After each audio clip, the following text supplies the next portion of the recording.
E o Super Domingo vai investigar a partir de agora uma organização que desperta muita curiosidade e desconfiança nas pessoas, a maçonaria. Pela primeira vez, templos e lojas maçônicas da América do Sul abrem suas portas às equipes de TV. Vamos conhecer de perto os rituais secretos e saber quem são os maçons famosos do nosso continente. Descubra agora no Super Domingo Net Geo.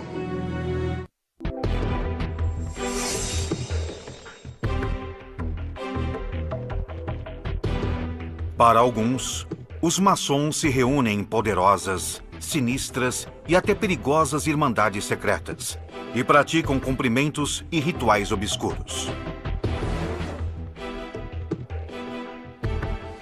Que assim seja. Para outros, os benefícios da maçonaria podem ser encontrados desde a formação dos estados latino-americanos. O que são? O que fazem? Para que se reúnem? Por que os rituais? Qual é o segredo da Qual maçonaria? é o segredo da maçonaria? Qual é o segredo da Qual é o maçonaria? segredo da maçonaria? Qual é o segredo da maçonaria? Qual é? Isso faz parte do segredo. Qual é o segredo da maçonaria?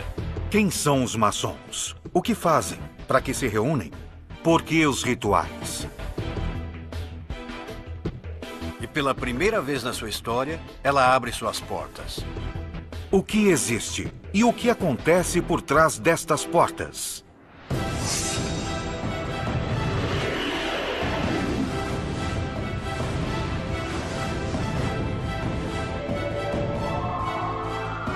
Maçonaria, rituais secretos.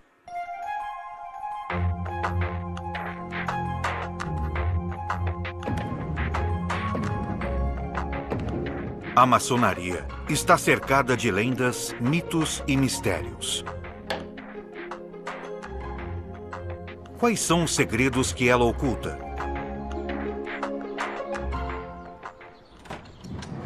O caminho para quem quiser desvendá-los deverá começar num lugar pequeno, geralmente localizado no subsolo. Assim começa a iniciação de um maçom. Com os olhos vendados, o futuro iniciado é conduzido a uma sala isolada, úmida e escura, onde poucos têm acesso. Essa é a Câmara das Reflexões. E é a porta de entrada aos mistérios da maçonaria.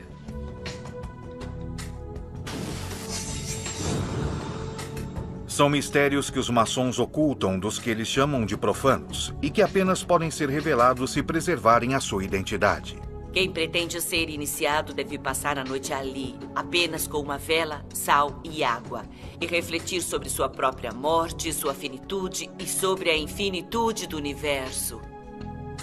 Cada elemento presente na câmara ou gabinete de reflexão busca conscientizar o futuro iniciado da mudança que ele deverá realizar em sua vida, se deseja se tornar um maçom. A vela significa a luz interior que procura. Todos os elementos presentes possuem um significado alquímico, que simbolizam o autoconhecimento e o poder da transformação. O copo com água, o pão, o sal, o mercúrio e o enxofre.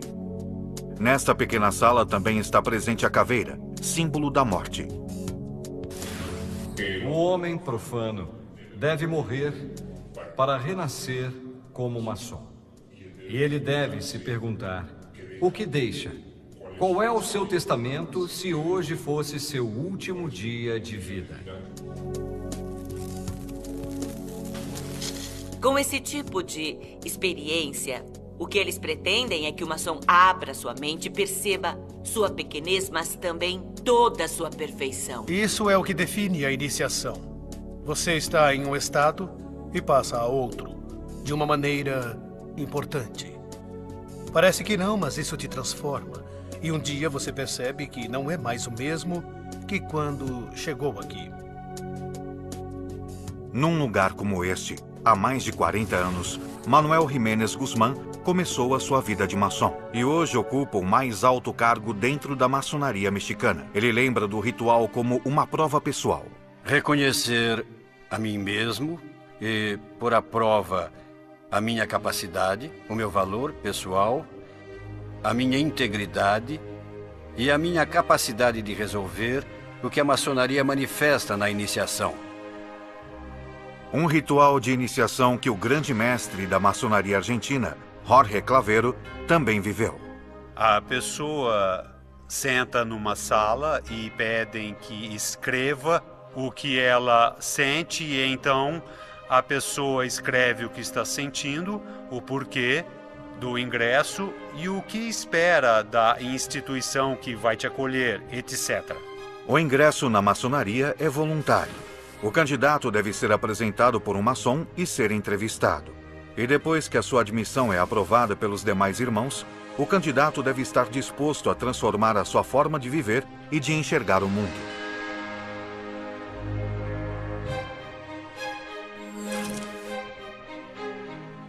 O vitriol é um acróstico latino e significa: visite o centro da terra. Retificando-te, encontrarás a pedra oculta.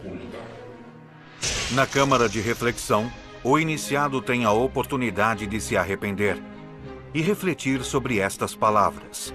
Se tens medo ou hesitas, abandona este recinto. Se és fraco ou não tens força de vontade, retira-te, ainda há tempo. E se decidir seguir, ele deve se comprometer a guardar um conhecimento secreto, ainda que nas piores condições. Esses mistérios são transmitidos através de rituais. Rituais que permaneceram por séculos nas sombras, ocultos em templos, escondidos do olhar do resto do mundo. Como este local, situado no coração de Buenos Aires, onde hoje é a Casa de Cultura do governo da cidade e onde antes funcionou a redação de um jornal. Ali podem ser encontrados uma série de símbolos maçônicos e uma sala misteriosa. A sala de esgrima, assim era conhecida, ela não está, por exemplo, na planta do edifício. Esse lugar não existe. Não está na planta. Era muito estranho que, depois de jantar, os cavalheiros subissem todos vestidos de preto, com suas espadas para praticar esgrima ali. Andrea Romandetti é especialista em simbologia e foi quem descobriu este lugar. É extremamente inacessível. Você sobe por uma escada caracol. Primeiro, essa escada é um símbolo de ascensão. Eu posso garantir que quando a gente sobe, cansa, e cansa mesmo. Romandetti acredita que o local era um templo maçônico. E para entrar, tem uma portinha bem pequena, onde você tem que se agachar. Bem, aqui estamos na sala de esgrima, que foi um templo maçônico. Originalmente foi pintada de azul. As lojas eram pintadas de azul ou de vermelho. Ela era totalmente silenciosa. Não tinha luz, nem banheiros. O que levava os maçons a se esconder tanto? Que segredos escondiam? Estes são os mistérios que são revelados ao iniciado. Saindo da câmara de reflexão, começa a próxima etapa da iniciação. Sempre de olhos vendados, o iniciado chega pela primeira vez ao templo. Quando tiramos a venda, estamos ali, onde vemos a magnificência do templo e vemos os irmãos que nos recebem na loja. Mas antes de retirar a venda, durante a cerimônia, o iniciado é submetido a uma série de testes físicos e intelectuais. Alguns deles implicam em demonstrar que ali ele terá que abandonar as convicções que tinha e deixar claro que a decisão que terá que tomar não é uma decisão fácil, é um momento de muita reflexão. Para isso, na Argentina, são utilizadas estas estranhas cadeiras ou camas. Durante toda a cerimônia, o iniciado está vendado e escuta e sente as provas sem poder vê-las. Com esses exercícios físicos e mentais, é possível ver qual é a resposta da pessoa que pretende ingressar. São feitos uns testes que são definitivos para todos nós. E o melhor de tudo é enfrentá-los. Porque é o que permeia e ensina. E faz você amadurecer dentro da maçonaria no sentido que você começa do zero. E a partir da primeira iniciação, começa um caminho que pode chegar até 33 graus. Cada grau possui o que os maçons chamam de mito fundacional, que lhe dá sentido. Cada cerimônia é um ritual de passagem com ensinamentos distintos. Na América Latina, há dezenas de milhares de maçons organizados em distintas lojas e organizadas em distintos rituais ou vertentes. Algumas de origem local, como o rito nacional mexicano, e outras cujas jurisdições podem ser encontradas em organismos maçônicos europeus, principalmente franceses e ingleses. Atualmente, o rito mais praticado é o chamado escocês antigo e aceito. Do ponto de vista administrativo, a grande loja dirige os graus de 1 a 3, denominados simbolismos, são os graus simbólicos. E nós do Supremo Conselho dirigimos os graus 4 ao 33, que são os chamados filosóficos ou escocistas. No processo com 33 degraus, o maçom vai incorporando gradualmente seus conhecimentos. Uma das primeiras coisas que o iniciado aprende são os sinais e cumprimentos que os maçons utilizam para se reconhecer secretamente. O que os maçons chamam de toque ou tocamento, um cumprimento que, de acordo com a posição dos dedos, representa uma hierarquia ou outra. Por exemplo, o toque para o grau de aprendiz, ou seja, o primeiro grau da maçonaria, implica pressionar com o polegar direito a primeira falange do dedo indicador do outro. A maçonaria adotou este sistema para passar um pouco mais despercebido e reconhecer os outros irmãos sem que outros percebam isso. Porque quem não está dentro desse trabalho não pode entender o que acontece entre os irmãos. Duas pessoas que nunca se viram na vida e, pelo fato de descobrirem que são irmãos, nasce instantaneamente o amor entre essas pessoas. Uma língua universal. Apesar de não falarmos a língua de um país, com ela podemos nos identificar. São cumprimentos, são palavras. Esse procedimento é chamado de retejamento num determinado momento, para saber se é ou não um irmão. Há um para cada grau, e cada grau possui suas inalteráveis formas de reconhecimento. E, obviamente, apenas pode possuí-las um franco-maçom. Nós não podemos revelá-las. A maçonaria, obviamente, em seus rituais, penaliza com a morte um traidor. Hoje é mais uma questão que ficou no papel e não se traduz à realidade. Mas no passado, obviamente, essas circunstâncias eram mais fundamentais. Não saia daí! Ainda hoje no NetGeo você vai conhecer as origens da maçonaria. Nós vamos para um rápido intervalo e voltamos daqui a pouco. Até já! NetGeo. Estamos de volta com o Super Domingo. Ainda hoje você vai acompanhar uma verdadeira prova de fogo que precisa ser superada em nome da fé.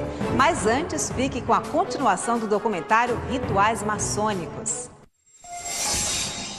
Que segredos os maçons guardam? As respostas ocultas estarão dentro de seus templos? O mistério perdura nos séculos e somente é revelado aos iniciados na maçonaria. Para entrar no templo, é necessário conhecer as senhas e os sinais. Ao passar pela porta do recinto, o aprendiz se identifica desta forma. Há formas de poder ingressar por grau. E se isso não for feito adequadamente, não é possível entrar. Pela primeira vez na América Latina, um profano entra nesses templos para conhecer alguns dos ritos sagrados. Pela primeira vez na história, ela abre suas portas para mostrar para o mundo. Nestes templos, a portas fechadas, os maçons realizam o que chamam de tenidas, ou seja, reuniões privadas para a prática de rituais ou para a discussão de assuntos através de uma liturgia que os ordena. Irmão primeiro vigilante, quais são os deveres de um franco-maçom? Combater o vício e praticar a virtude. Neste local, tudo tem uma razão de ser. Como e qual direção seguir, os gestos e sinais, onde cada um se localiza, o que deve ser dito e o que não deve ser dito. Os que estão sentados nas laterais falam primeiro. Os que têm mais experiência e estão sentados à cabeceira, no oriente, como nós chamamos, são os que falam no final. E ali, através do simbolismo, que é o nosso método de trabalho, de educação maçônica, vamos abordando diferentes temas. Irmão segundo vigilante, o que a maçonaria combate? A ignorância, a superstição e a tirania. Maçons se reúnem regularmente e também celebram rituais ou tenidas especiais, tanto abertas como fechadas, para diversos assuntos. Desde celebrar iniciações até cerimônias de reconhecimento conjugal ou rituais que giram em torno à morte.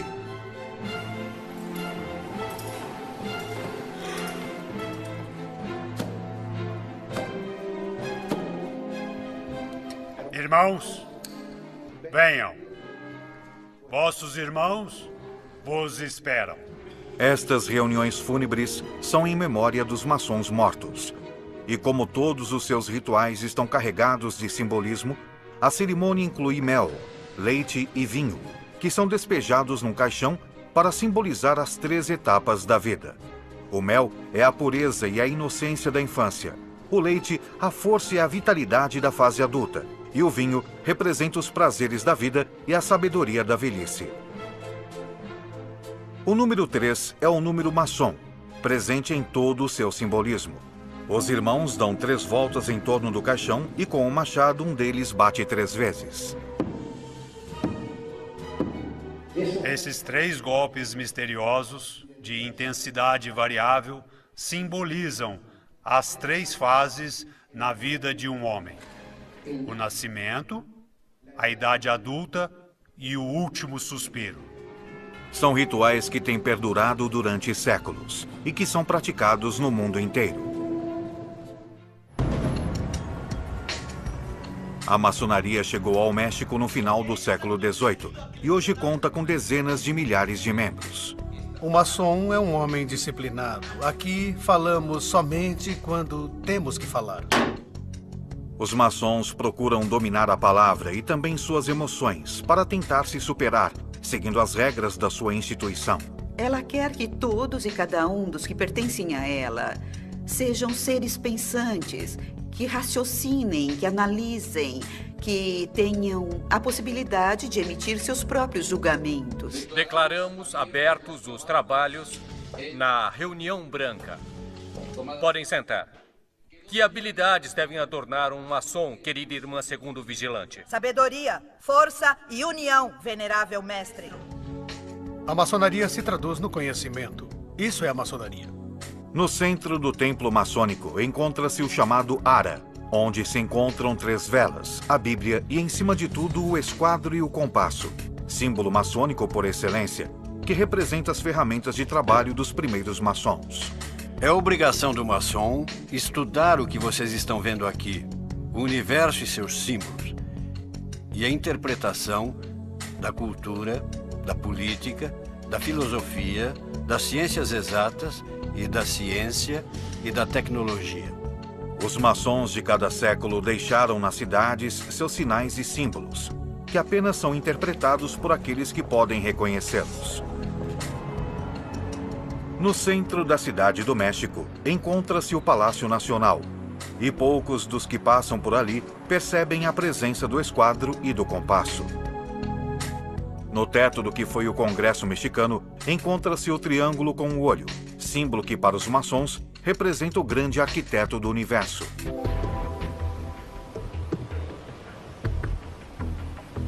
Em outros casos, não apenas vemos sinais maçônicos dispersos, mas o que poderia ser uma cidade inteira baseada em seus simbolismos. Como é o caso da cidade de La Plata, na Argentina.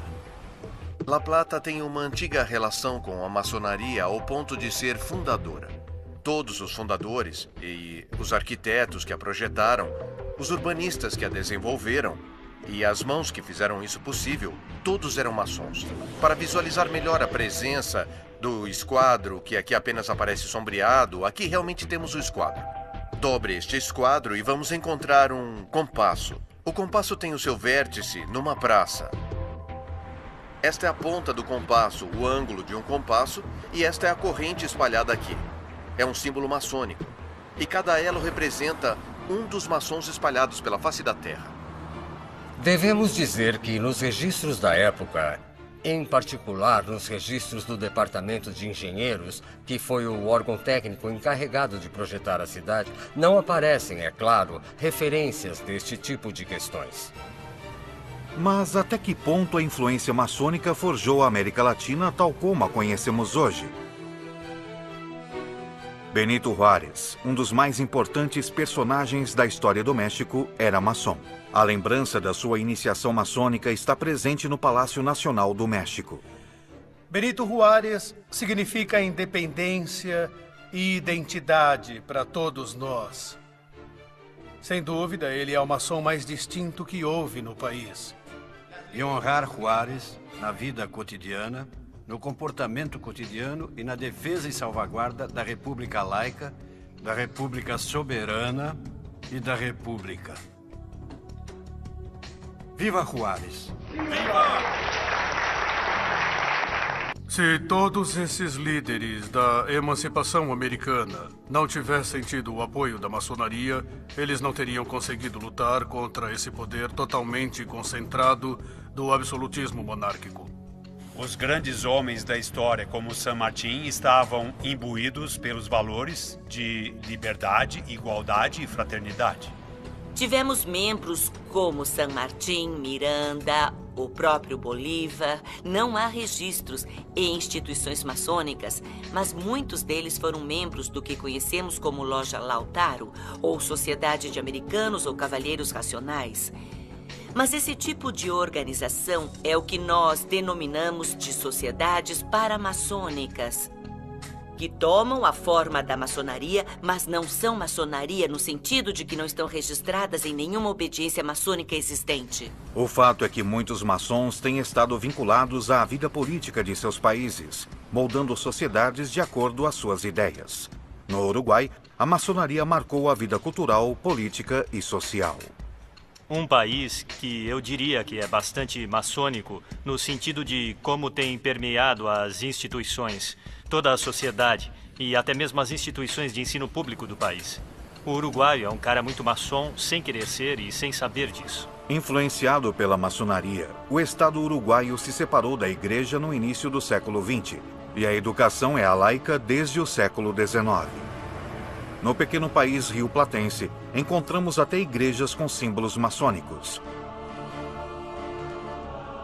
A antessala e as salas dos deputados e senadores do Palácio Legislativo são chamados de Salão dos Passos Perdidos, como as antessalas dos templos maçônicos. A Praça da Matriz da capital possui uma série de símbolos maçônicos na sua fonte central. Tal como ocorreu no Uruguai, a maçonaria também tem permeado as classes políticas de outros países latino-americanos.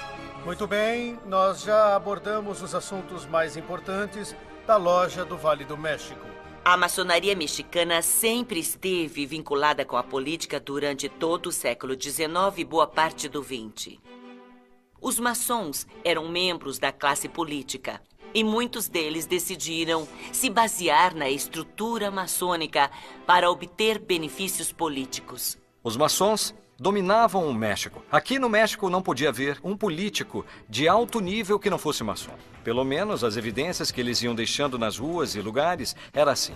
Os maçons escolhiam e tiravam os governantes, que mexiam os pauzinhos secretos do México a seu favor. A Argentina já teve 7 presidentes e 14 vice-presidentes. E também, é claro, ministros, secretários de Estado, deputados, senadores, etc.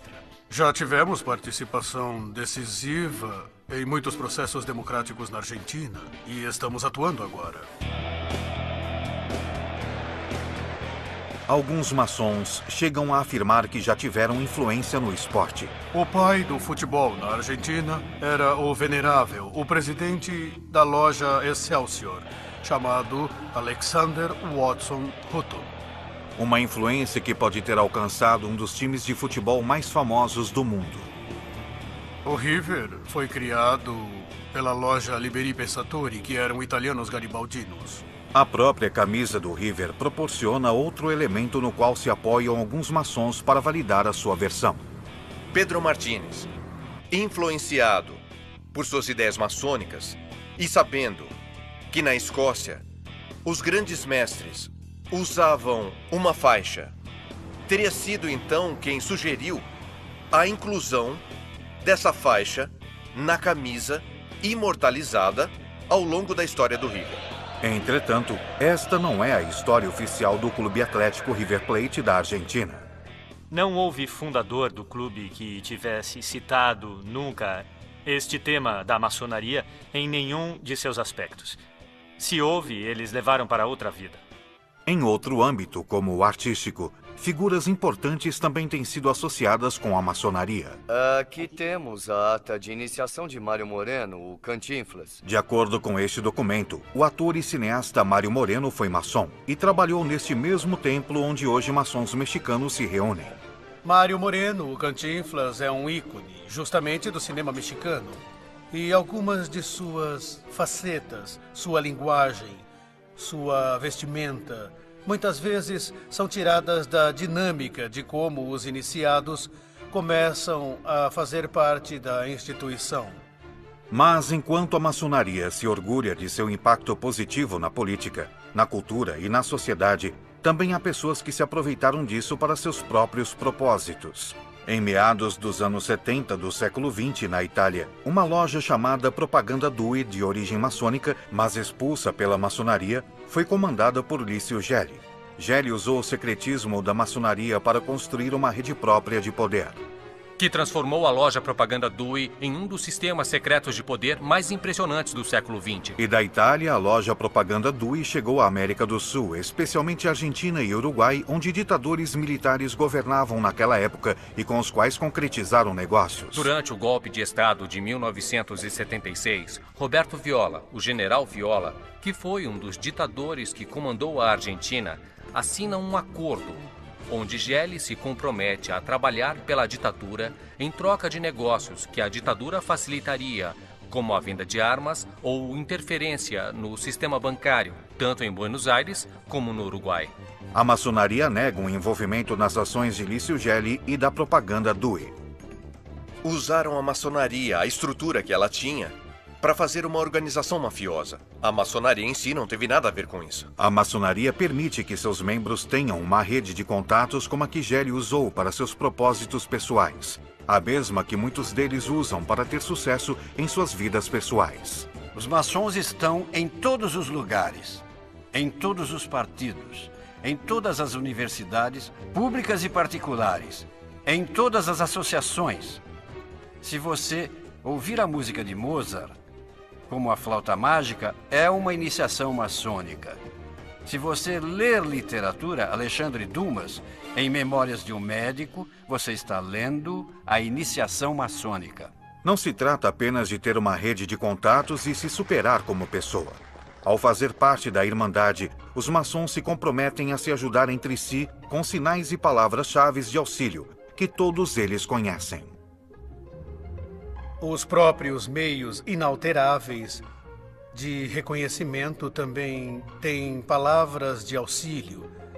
E, nesse sentido, o maçom que tiver a possibilidade de ajudar tem a visão de fazê-lo na proporção das suas possibilidades e conhecimento. É, ao mesmo tempo, uma irmandade, na qual seus membros se outorgam apoio, apoiam as suas viúvas, os filhos, e funciona como um intermediário, em muitos casos, entre o Estado e os membros da sociedade. Mas até que ponto pode chegar um maçom contando com a ajuda de seus irmãos? A maioria dos presidentes mexicanos desde a independência, por mais de meio século, têm sido maçons.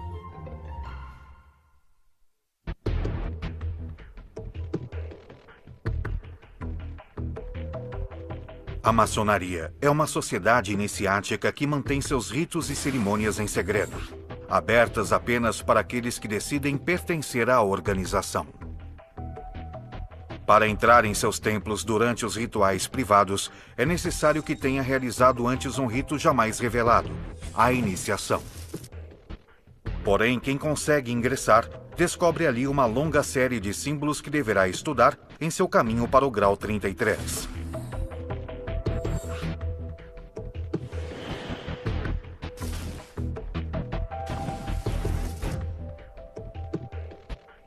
Um símbolo sempre presente nos templos maçônicos é o olho do chamado Grande Arquiteto do Universo. A maçonaria, dentro do livre pensamento, entende que o universo não poderia ter sido formado por um acaso ou por acidente, mas que realmente existe uma causa principal que tem um plano, um grande arquiteto. O que é o grande arquiteto do universo? É uma interpretação de cada um em particular. Qualquer que seja o seu nome. Cristo, Krishna, Buda, Maomé, ciência. E segundo os maçons, exatamente essa tolerância religiosa e a luta pela laicidade no Estado, na educação e na sociedade em geral, é o que tem levado a maçonaria a enfrentar o seu principal rival, a Igreja Católica. A Igreja Católica rejeitou a maçonaria praticamente desde suas origens. Desde 1738, é promulgada uma bula papal contra a maçonaria. Ela estava proibida não só como um crime, mas como uma heresia, como uma afronta à fé católica. Historicamente, a maçonaria e a Igreja Católica tiveram uma série de enfrentamentos e desencontros que resultou, inclusive, na excomunhão. A Igreja Católica sempre interveio para perseguir os maçons. Muitos deles foram sacrificados nas fogueiras da Santa Inquisição. O problema de falar da maçonaria é que, algumas vezes, ela faria vítimas. O problema é que, enquanto apenas dizem essas coisas, mas ninguém prova, a coisa para por aí. O importante é onde estão as provas. A maçonaria, enquanto sociedade secreta, vai contra a Igreja e os princípios do Evangelho. Essa seria uma contradição. Ser maçom e também ser católico. Entretanto, sempre houve membros do clero católico que eram maçons. Embora seja muito mais drástica a postura antimaçônica da Igreja Católica do que a postura anticlerical da maçonaria mexicana. Apesar da perseguição da Igreja, que os obrigou a permanecer escondidos durante muitos períodos da história, os maçons conseguiram manter vivos os rituais e a simbologia através dos séculos. Na entrada dos templos, vemos as duas colunas que imitam as do templo do rei Salomão.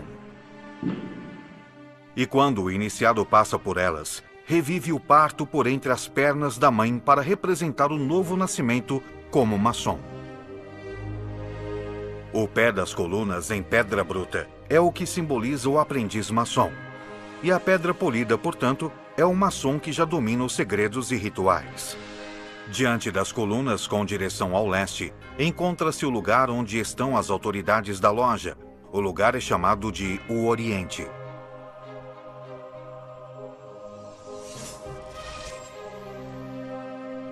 Os símbolos maçônicos salientam a necessidade de que os irmãos permaneçam unidos. É assim como os maçons chamam uns aos outros, irmãos. E a corrente que sempre está presente nos templos e também em muitos túmulos de maçons simboliza o dever que os irmãos têm de ficar juntos. E a união entre os maçons é lembrada em alguns de seus rituais. Queridos irmãos, vamos realizar a corrente de união e com isso encerraremos nossos trabalhos. Grão-mestre, por que nossa corrente está quebrada? Está quebrada por nossos vícios e imperfeições. E o que devemos fazer? Cavar um poço sem fundo para os vícios e levantar templos à virtude. Então, com esse compromisso e conscientes do que cada um de nós tem expressado, pedimos, irmão mestre de cerimônia, fechar esta corrente e nos conduzir nesta corrente de união. Vamos nos despedir da nossa corrente de união com as palavras sacramentais ditas por 3 vezes 3. Saúde, força e união, um por todos e todos por um. Saúde, força e união! Saúde, força e união! Saúde, força e união! Um por todos, todos por um! Um por todos, todos por um! Um por todos, todos por um! Que assim seja! Outro símbolo presente em todos os templos maçônicos é o tabuleiro, um piso quadriculado em branco e preto, que significa que, para estar unido, é necessário que o maçom conviva com aquele que pensa ou que é diferente. Isso parece uma contradição com o fato de que a maçonaria não aceita formalmente a participação das mulheres nos templos do rito escocês antigo e aceito. A maçonaria é dos homens porque nasceu em 1717 e a mulher apenas se dedicava à casa. Ela não existia, não tinha direitos civis nem políticos.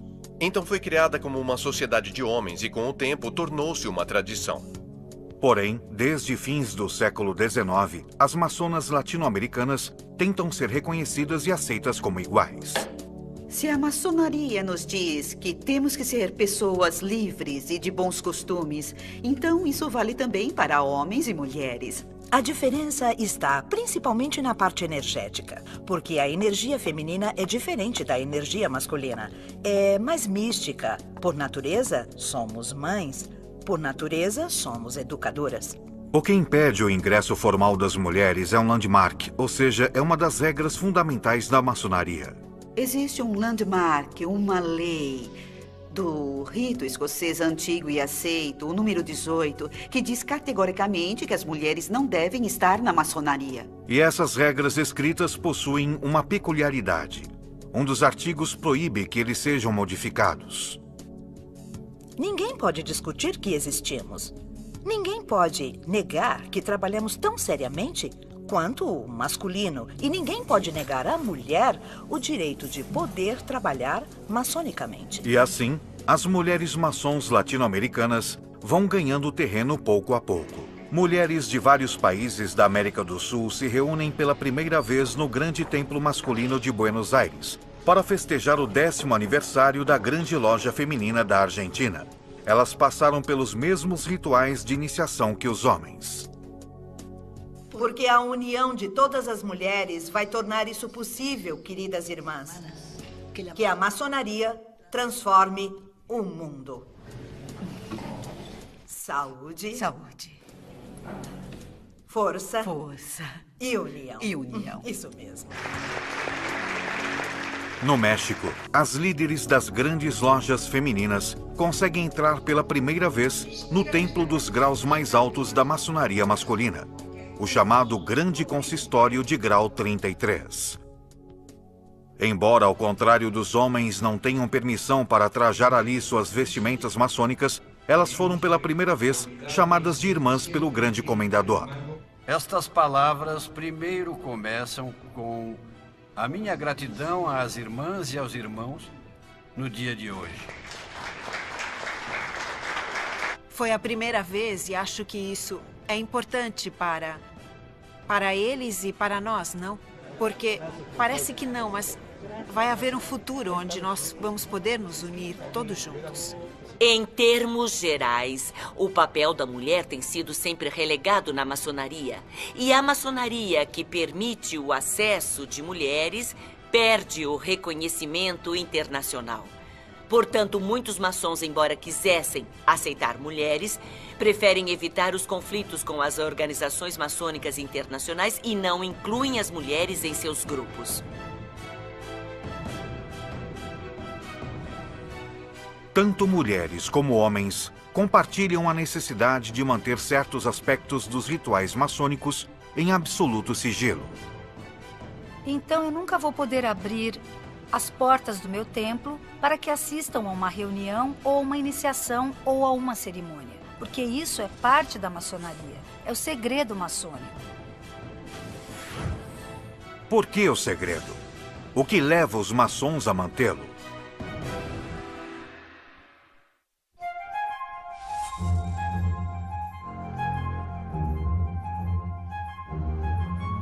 Durante séculos, os maçons têm permanecido ocultos, protegendo uma tradição que conservam desde a Idade Média. Um segredo que transmitem através de experiências de vida, nas iniciações e nas reuniões. Ao expressar nossos juramentos, expressamos também a discrição que devemos guardar para isto. Hoje temos aspectos disciplinares e leis criminais para, obviamente, poder controlar qualquer tipo de exposição de segredos da maçonaria e, obviamente, resultará na expulsão para sempre da ordem. Rituais têm um poder transformador, o que nós tão sagradamente resguardamos dos olhos dos profanos. Esse segredo é inviolável. Segundo os maçons, embora quisessem ou fossem obrigados a fazer isso, seria muito difícil revelar esses segredos. É muito difícil poder contar algo vivencial. É difícil contar a um profano e é difícil contar a um irmão. É quase como se eu pedisse para você relatar o amor que sente pelos seus filhos. O conhecimento adquirido dentro da ordem maçônica é um conhecimento pessoal, vivencial, que deriva da interação com outros membros e da ritualidade, e que apenas vivendo podemos adquirir. O conhecimento nasceu com os maçons originais na Idade Média, mas essa era uma organização diferente da atual. O que era chamado de maçonaria operativa eram as confrarias de construtores, as confrarias de pedreiros, arquitetos, todas as pessoas que se dedicavam à arte da construção. A palavra maçom vem do francês e significa pedreiro ou operário. Eles estavam encarregados de construir palácios, igrejas, castelos e pontes. E para isso, transmitiam os segredos da construção de um maçom para o outro. Durante o século XVII, ela vai se transformando, vai aceitando membros que não fazem parte da arte da construção.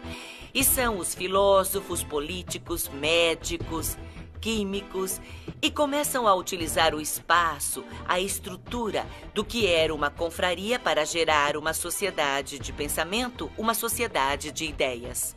Mas o vínculo com os maçons originais nunca se perdeu. Simbolicamente recebemos as ferramentas, e essas ferramentas são muito parecidas aos instrumentos que os pedreiros utilizam. Com essas ferramentas, nós temos que construir o templo da virtude que a instituição exige. Assim, o segredo da construção dá lugar a um mais complexo. O que supostamente está por trás dessas origens é esse segredo que os maçons possuem, esse conhecimento do universo, da natureza, do ser humano que vai sendo transmitido sozinho, de iniciado para iniciado e que supostamente os maçons preservam. É exatamente este segredo que faz com que a polêmica em torno da maçonaria continue viva. Há segmentos da maçonaria que são obscuros. E convivem com a sua parte mais positiva e que não quer ter nada a ver com essa vertente.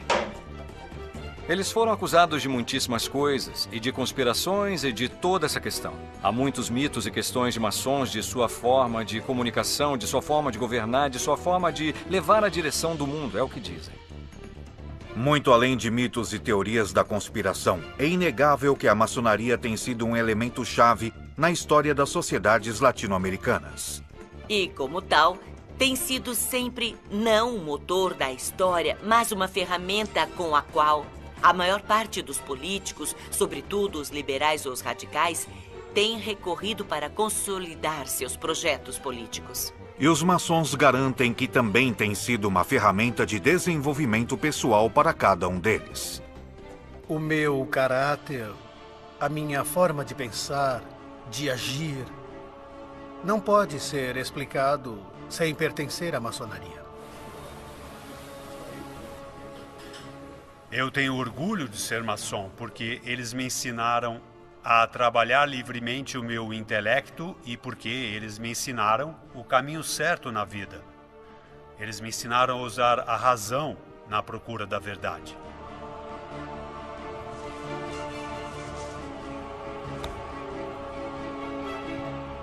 A grande vantagem de ser maçom é ir se preparando paulatinamente, gradualmente, num caminho de sabedoria, de cultura e de filantropia. Que assim seja, comandante-chefe.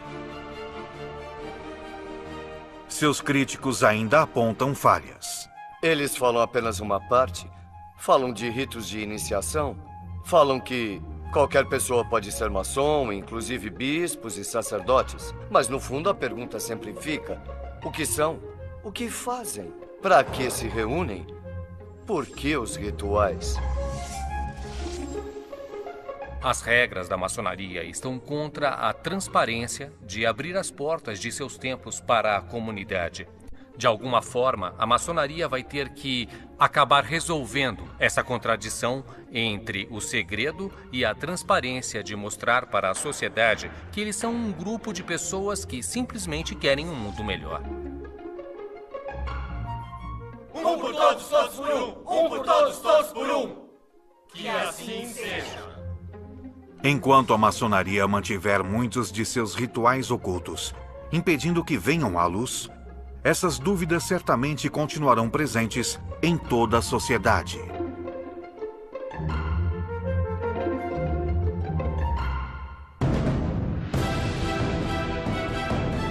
Versão Marshmallow São Paulo.